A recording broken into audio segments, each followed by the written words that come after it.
ओम गंग गणपतये नमो नमः। श्रीमद्भागवत महापुराण अष्टमा स्कंद अथ 19वें अध्याय 19वां अध्याय। भगवान वामन का बलि से 3 पग पृथ्वी मांगना, बालिका का वचन देना और शुक्राचार्य को उन्हें रोकना। श्री शुक्रवाचा इति वैरोचन वाक्यं धर्मयुक्तं स्वसुरनित्यं निशम्यं भगवान प्रीत प्रतिनंदमब्रवीतः। श्री सुखदेव जी कहते हैं, राजा बलि के ये वचन धर्म भाव से भरे और बड़े मधुर थे। उन्हें सुनकर भगवान वामदेव ने बड़ी प्रसन्नता से उनका अभिनंदन किया और कहा। श्री भगवान ने कहा, राजन, आपने जो कुछ कहा वह आपकी कुल परंपरा के अनुरूप धर्म भाव से परिपूर्ण, यश को बढ़ाने वाला और अत्यंत मधुर है। क्यों न हो, परलोक हितकारी धर्म के संबंध में आप भृगुपुत्र शुक्राचार्य को परम प्रमाण जो मानते हैं, साथ ही अपने कुलवृत्त पितामह परम शांत प्रहलाद जी को आज्ञा तो वैसे ही आप मानते हैं। आपकी वंश परंपरा में कोई धैर्यहीन अतः कृपण पुरुष कभी हुआ ही नहीं। ऐसा भी कोई नहीं हुआ जिसने ब्राह्मणों को कभी दान न दिया हो, अथवा जो एक बार किसी को कुछ न देने की प्रतिज्ञा करके बाद में मुकर गया हो। दान के अवसरों पर याचकों की याचना सुनकर युद्ध के अवसर पर शत्रु के ललकारने पर उनकी मुंह मोड़ लेने वाला कायर आपके वंश में कोई भी नहीं हुआ। क्यों न हो, आपकी कुल परंपरा में प्रहलाद आपकी निर्मल यश से वैसे ही शोभामान होते हैं जैसे आकाश में चंद्रमा। आपके कुल में हिरणाक्ष जैसे वीर का जन्म हुआ। वह वीर जब हाथ में गदा लिए अकेला ही दिग्विजय के लिए निकला, तब सारी पृथ्वी में घूमने पर भी उसे अपने जोड़ का कोई वीर न मिला। जब विष्णु भगवान जल में पृथ्वी का उद्धार कर रहे थे, तब उसके सामने आया और बड़ी कठिनाई से उस पर विजय प्राप्त की, परंतु उसको बहुत बाद ही बार बार हिरणाक्ष की शक्ति और बल का स्मरण हो जाया करता और उसे जीत लेने पे भी वो अपने को विजयी नहीं समझते हैं। जब हिरणाक्ष के भाई हिरण्यकशिपु को उसके वध का वृत्तांत मालूम हुआ, तब वो अपने भाई का वध को करने वालों को मार डालने के लिए क्रोध करके भगवान के निवास स्थान वैकुंठ धाम में जा पहुंचा। विष्णु भगवान माया रचने वालों में सबसे बड़े हैं और समय को कुछ पहचानते हैं। तब उन्होंने देखा कि हिरण्यकश्यप तो हाथ में शूल लेकर काल की भांति मेरे ऊपर धावा कर रहा। तब उन्होंने विचार किया, जैसे जैसे संसार के प्राणियों के पीछे मृत्यु लगी है, वैसे ही मैं जहाँ जहाँ जाऊँगा वहाँ वहाँ मेरा पीछा करेगा। इसलिए मैं इसके हृदय में प्रवेश कर जाऊँ जिससे यह मुझे देख न सके, क्योंकि यह तो बहिर्मुख है, बाहर के वस्तु को देखता है। असुर शिरोमणि जिस समय हिरण्यकश्यप उन पर झपट रहा था, उसी समय ऐसा निश्चय करके डर से कांपते हुए विष्णु भगवान ने अपने शरीर को सूक्ष्म बना लिया और उनके प्राणों के द्वारा नासिका में होकर हृदय में जा बैठे। हिरण्यकश्यपु ने उनके लोगों को भली भांति छान डाला, परंतु उसका कहीं पता न चला। इस पर क्रोधित होकर सिंहनाद करने लगा। उस वीर ने पृथ्वी, स्वर्ग, दिशा, आकाश, पताल और समुद्र सब कहीं विष्णु भगवान को ढूंढा, परंतु कहीं भी उसे दिखाई नहीं दिखे। उसको कहीं न देखकर वो कहने लगा, मैंने सारा जगत छान मारा परंतु मिला नहीं। अवश्य भांति घाती उसी लोक में चला गया जहाँ जाकर फिर लौटना नहीं होता। बस अब उससे बैर भाव रखने की आवश्यकता नहीं, क्योंकि बैर तो देह के साथ ही समाप्त हो जाता है। क्रोध का कारण है ज्ञान है और अहंकार से उसकी वृद्धि होती है। राजन, आपके पिता प्रहलाद नंदन विरोचन बड़े ही ब्राह्मण भक्त थे, यहाँ तक कि उनके शत्रु देवताओं ने ब्राह्मण का वेश बनाकर और उनके आयु का दान मांगा। उन्होंने ब्राह्मणों के छल जानते हुए अपनी आयु दे डाली। आप भी उस धर्म का आचरण करते हैं जिसने शुक्राचार्य आदि गृहस्थ ब्राह्मण, आपके पूर्वज प्रहलाद और दूसरे यशस्वी वीरों का पालन किया है। दैत्यराज दैत्येंद्र, आप मुँह मांगी वस्तु देने में श्रेष्ठ है। इसी से मैं आपसे थोड़ी सी पृथ्वी केवल अपने पैरों से 3 डग मांगता हूँ। माना कि आप सारे जगत के स्वामी बड़े उद्धार हैं, फिर भी मैं आपसे इससे अधिक नहीं चाहता।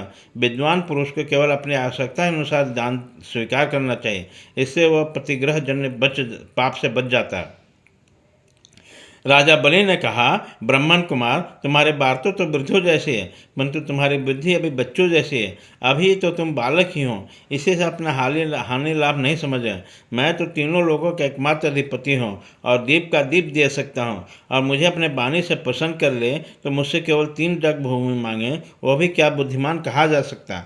ब्रह्मचारी जो एक बार कुछ मांगने के लिए मेरे पास आ गया, उसे फिर कभी किसी से कुछ मांगने की आवश्यकता नहीं पड़ेगी। अतः अपनी जीविका चलाने के लिए तुम्हें जितनी भूमि की आवश्यकता हो उतनी मुझसे मांग लो।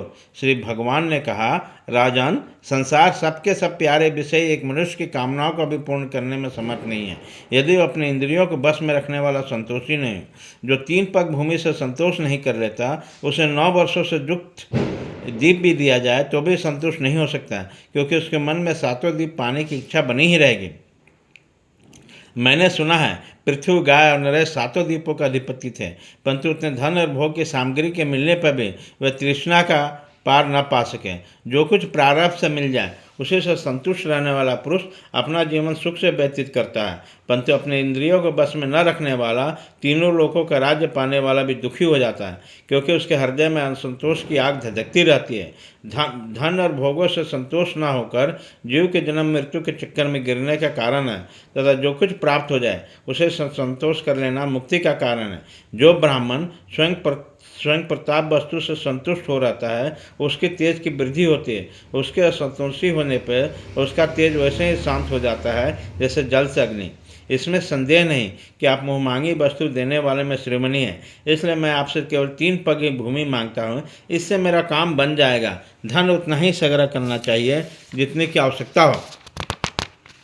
श्री सुखदेव जी कहते हैं, भगवान के इस पर कहने से बलि हंस पड़े। उन्होंने कहा, अच्छा, अच्छी बात है, जितना तुम्हारी इच्छा है उतना ही ले लो। यह कहकर वामन भगवान ने 3 पग पृथ्वी का संकल्प करने के लिए जलपात्र उठाया। श्री सुखदेव जी सब कुछ जानते थे, उनसे भगवान की लीला भी छिपन न थी। उन्होंने राजा बलि को पृथ्वी देने के लिए तैयार देखकर उनसे कहा। श्री सुखदेव जी कहा, विरोचन कुमार, ये स्वयं अविनाशी भगवान विष्णु हैं। देवताओं को काम बनाने के लिए कश्यप की पत्नी अदिति के गर्भ से अवतीर्ण हुए। तुमने यह न अनर्थ जानकर कि मेरा सब कुछ छीन लेंगे, इन्होंने दान देने की प्रतिज्ञा कर ली। यह तो दैत्यों पर बहुत बड़ा अन्याय होने जा रहा है, इसे मैं ठीक नहीं समझता। स्वयं भगवान अपने योग माया से वो ब्रह्मचारी बनकर बैठे हैं। यह तुम्हारा राज, यशोर, लक्ष्मी, तेज और विश्व विख्याति कीर्ति सब कुछ तुमसे छीन कर इंद्र को दे देंगे। ये विश्व रूप में 3 पग में तो सारे लोगों को नाप देंगे। मूर्ख, जब तुम्हारा सर्वस्व ही विष्णु को डो डालोगे तो तुम्हारा जीवन निर्वाह कैसे होगा। वह विश्व व्यापक भगवान एक पग में पृथ्वी, दूसरे पग में स्वर्ग नाप लेंगे। इसके विशाल शरीर से आकाश भर जाएगा, तब इनका तीसरा पग कहाँ जाएगा, तुम उसे पूरा न कर सकोगे। ऐसी दशा में मैं समझता हूँ प्रतिज्ञा करके पूरा न कर पाने के कारण तुम्हें नरक में जाना पड़ेगा, क्योंकि तुम अपनी की हुई प्रतिज्ञा को पूर्ण करने में सर्वथा असमर्थ हो गए। विद्वान पुरुष उस दान की प्रशंसा नहीं करते जिसके बाद जीवन निर्वाह के लिए कुछ बचे ही नहीं। जिनका जीवन निर्वाह ठीक ठाक चलता है वही संसार में दान, यज्ञ, तप और परोपकार के क्रम में कर सकता है। जो मनुष्य अपने धन को 5 भागों में बांट देता है, कुछ धर्म के लिए, कुछ यश के लिए, कुछ धन की अभिवृद्धि के लिए, कुछ भोगों के लिए, कुछ अपने स्वजनों के लिए, वही इस लोक और परलोक दोनों में सुख पाता है। असुश्रीमणि, यदि तुम्हारा प्रतिज्ञा टूट जाने की चिंता हो तो मैं इस विषय में तुम्हें कुछ ऋग्वेद की श्रुतियों का आश्रय सुनाता हूँ। तुम सुनो।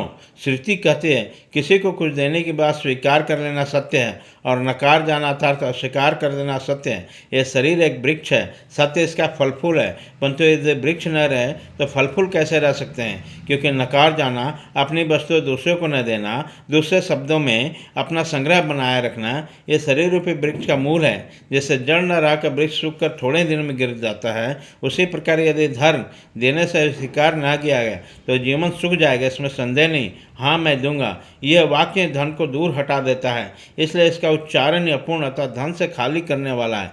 यही कारण है कि जो पुरुष हाँ मैं दूंगा ऐसा कहता है वो धन से खाली हो जाता है। जो याचक को सब कुछ स्वीकार कर लेता है वो अपने लिए भोग की कोई सामग्री नहीं रख सकता है। इसके विपरीत मैं नहीं दूंगा, यह जो अस्वीकारात्मक सत्य है वह अपने धर्म को सुरक्षित रखने तथा पूर्ण करने वाला है, परंतु ऐसा सब समय नहीं करना चाहिए। जो सबसे सभी वस्तुओं के लिए करता है उसकी अपकीर्ति हो जाती है, वह तो जीवित रहने पर भी मृतक का समान है। स्त्रियों को प्रसन्न करने के लिए हास्य परिवास में, विवाह में कन्या आदि की प्रशंसा करते समय, अपनी जीविका की रक्षा के लिए, प्राण संकट उपस्थित होने पर, गौरव ब्राह्मण के हितों के लिए, किसी की मृत्यु से बचाने के लिए असत्य भाषण भी उतना निंदनीय नहीं है। इति श्रीमद्भागवते महापुराणे पारमहंस्यां संहितायां अष्टम स्कंदे वामन प्रादुर्भाव 19वां अध्याय।